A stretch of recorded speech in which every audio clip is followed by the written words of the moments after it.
Ljubosumje pomeni, da nas je strah, da bomo izgubili nekoga, ki ga imamo radi. Ljubosumje pomeni, da nas je strah, da bomo sami, da nas je strah, da nam bo nekdo vzel ljubezen, da bomo sami, da bomo ločeni. In to je eden najglobljih človeških strahov, da bomo ločeni, sami.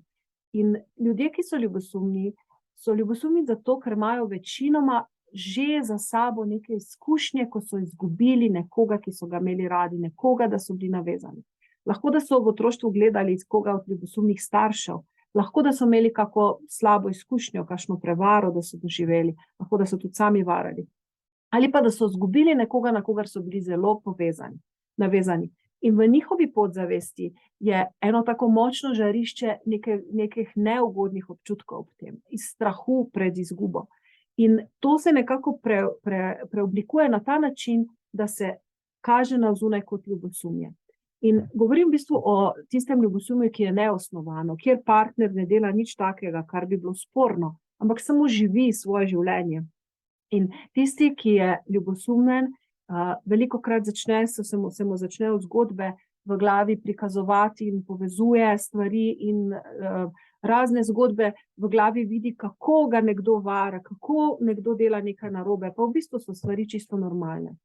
In veliko takih ljudi se na koncu zaveda, da dela škodo sebi, dela škodo partnerstvu, da je razlog za to ljubosumje v bistvu njihova slaba samopodoba, njihov tak močen občutek negotovosti, da zaradi tega občutka uničuje tisto, kar ima najrajši, uničuje vezo, ki mu največ pomeni in pritiska po krivici na nekoga, ki je ob njem, ki ga ima rad.